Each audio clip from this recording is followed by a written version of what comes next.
क्या आपका भी अभी अभी ब्रेकअप हुआ है और आपका एक्स आपसे भी जल्दी मूव ऑन कर चुका है and you are in this dilemma because you have this heartbreak and your feelings are all over the place और आपको नहीं पता कि क्या करना चाहिए, then you are at the right video. क्योंकि आज मैं आपको बताऊंगी कि अगर आपका एक्स आपसे जल्दी मूव ऑन कर जाता है और आपको वल्नरेबल स्टेट में छोड़ जाता है where you are having lots of thoughts, तो उनके साथ कैसे डील करना चाहिए and how to get out of this vulnerable state that you are in. Number 1 पर है acknowledging your feelings. I always tell people to acknowledge their feelings because it's very important यार, क्योंकि कई बार बहुत सारी अनरिजॉल्व फीलिंग्स हो जाती हैं जो आपको काफी ज्यादा हैवी फील करवाती है। So in the long run it's important कि आप मान ले, एक्सेप्ट कर ले कि भाई आपका एक्स मूव ऑन कर चुका है और आप अभी भी वहीं के वहीं हो और हर्ट हो रहा है, it's natural. Other than that, क्योंकि कई बार आपका पार्टनर आप पे चीट भी कर देता है या फिर ऐसा भी होता है कि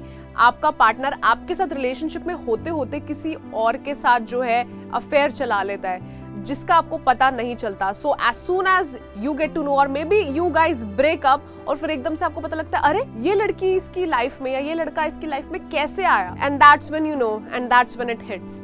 सो इट इज इम्पॉर्टेंट कि आप अपनी फीलिंग्स को बॉटल अप करके ना रखें और you get over that phase because उन्हें कोई फर्क नहीं पड़ेगा, बॉस फर्क आपको पड़ेगा। Number 2, comparing your self with the partner that your ex chose. Well, कई बार ऐसा होता है कि आप जो है एक अर्ज को रेजिस्ट नहीं कर पाते हैं, that is to check your ex's social media and check out their new partner and then you start comparing yourself with that partner. ऐसा क्यों होता है? क्योंकि हमारे अंदर हमें ऐसा लगता है कि यार कितने फ्लॉज है जिसकी वजह से वो इंसान हमें छोड़ गया। That is not the case at all. Actually आपकी इनसिक्योरिटीज आपको ये रियलाइज कर रही हैं कि आप बिल्कुल भी वर्थ इट नहीं थे, which is not true at all. हर किसी का अलग नजरिया है and just because they moved on quickly doesn't mean कि उनकी लाइफ आपसे बेटर है। हो सकता है वो और किसी इमोशनल डिलेमास से गुजर रहे हो, you never know. Just because they moved on fast doesn't mean that they are mentally stable, and that's where you are better off because you are working on yourself and you're still healing. तो जब तक आप properly heal नहीं हो जाते आप obviously date नहीं कर सकते, right? And that's what we need to understand. हमारी इनसिक्योरिटीज को हम जैसा फील करते हैं उसे किसी और इंसान के साथ कंपेयर करना, it's like comparing absolutely two different people that have no context to each other. आपकी अपनी क्वालिटीज है that makes you so unique और उनकी अपनी qualities हैं that makes them unique, and that's what you need to understand. You are beautiful just the way you are, whoever you are, जो भी ये वीडियो देख रहा है। Number 3, limit social media exposure. Well, जैसा कि मैंने आपको पिछले पॉइंट में भी बताया, आपको सोशल मीडिया से ब्रेक लेना चाहिए। अपना अकाउंट डीएक्टिवेट करना चाहते हो थोड़े टाइम के लिए तो डीएक्टिवेट कर लो बिकॉज इट्स इम्पॉर्टेंट। आप भी अपनी मेंटल हेल्थ पर काम करना चाहते हो और बार बार आप अपने एक्स के सोशल मीडिया अकाउंट को स्टॉक करोगे या फिर अगर वो आपको फॉलो करते हैं तो आप उनकी चीजें चेकआउट करोगे, that's only going to hamper your mental health. तो अगर आपको लगता है कि यार मैं बहुत स्ट्रांग हूँ, मैं उनको सोशल मीडिया पे अनफॉलो कर सकता हूँ and that will be better off, let's just not talk to each other, let's not keep each other in that zone, if you ended on bad terms, तो it's better कि आप थोड़ा time अपने लिए लें और आप उस टाइम में actually discover करें your different sides, and that is going to make you feel so peaceful, maybe indulge in activities that actually make you happy.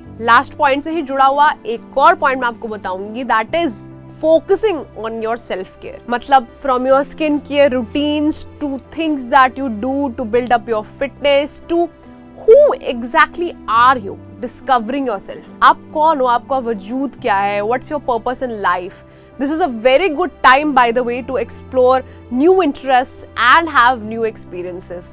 Heart break के बाद ना यूजुअली देखा जाता है ऐसे कि जिसका हार्ट ब्रेक होता है या तो वो रोता रहता है या फिर वो इतना सब कुछ अकम्प्लिश कर लेता है कि उसको खुद ही पता नहीं चलता, I just broke up but I have 2 cars and 3 bungalows, but about you. कितना कैजुअल लगता है सुनने में, but it's actually happening, People tend to focus much better when somebody breaks their heart. So take this as an opportunity to do even better, and you don't have to show it to anyone. Do it for yourself and the world will be at your feet. Reconnecting with your friends and family, it's very important to connect with your friends and family, ताकि आप उनको बता सके, अपनी feelings share कर सके कि आपको कैसा फील हो रहा है। अकेले रहेंगे तो ज्यादा गम होगा, लेकिन किसी के साथ उसे बांटेंगे तो गम का पता नहीं लगेगा। So that saying is very true, because I have also been going through the same phase. And I'll tell you what, जब आप अपनी फैमिली और फ्रेंड्स के साथ क्वालिटी टाइम ज्यादा स्पेंड करेंगे तो आपको पता ही नहीं चलेगा। You will stay distracted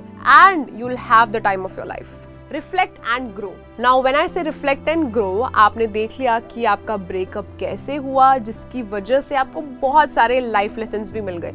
हो सकता है कुछ गलती आपकी एक्स की होगी, लेकिन हर चीज पर उनको ब्लेम करने का अब कोई फायदा नहीं है। I think it's high time you reflect on your self, your behaviour, क्योंकि हो सकता है कि आपने भी कुछ गलतियां की हो। So how to improve yourself in this course of time is what you should look at, and this will be your pedestal to becoming a healthy minded individual, not like those one people, मेरा तो एक बार दिल टूट गया, अब तो मैं बिल्कुल किसी से बात नहीं करूंगा या करूंगी यार, हार्ट ब्रेक हो गया, किसी पे ट्रस्ट नहीं करना चाहिए। Don't be this person.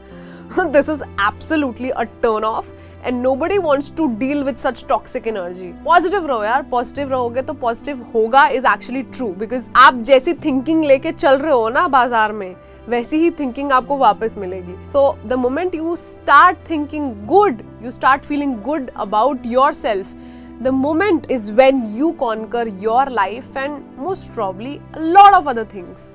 Set boundaries, it's very important कि आप जब इस फेस से निकल रहे हैं तो आपको पता हो कि आपको एग्जैक्टली क्या चाहिए, तो ना ही सामने वाले का टाइम आप वेस्ट करोगे और ना ही आपका कोई टाइम वेस्ट कर पाएगा। तो एकदम क्लियर माइंडसेट रखो अपना कि यार मुझे ये चाहिए और मैं यही चाहता हूँ या चाहती हूँ। I am not going to settle for anything less than what I deserve. This should be your thought process.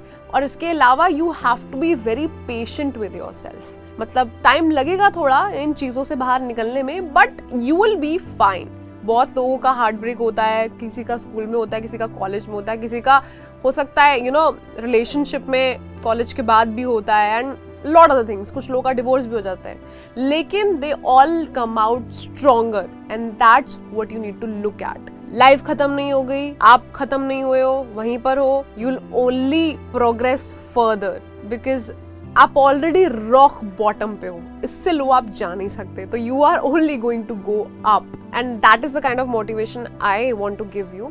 सो बहुत ही क्लियरली अपनी बाउंड्रीज को एस्टैब्लिश करें, और जहां ना बोलने की जरूरत है वहां ना भी कर दें, बेशक कोई दिक्कत नहीं है, लेकिन respectfully. So these were the tips that I hope help you to grow, to understand yourself as a human being, and everybody goes through this. Yeah, you are not alone, trust me. A lot of people are crying over their broken relationships, and this is a very sad generation. But one thing that exists and that lights up a fire in our hearts is love, and that is one thing that we should not give up on, क्योंकि this is the last of us जो कि समझ सकते हैं कि exactly प्यार क्या होता है। and this is the message I want you to have. Be in healthy relationships, be happy.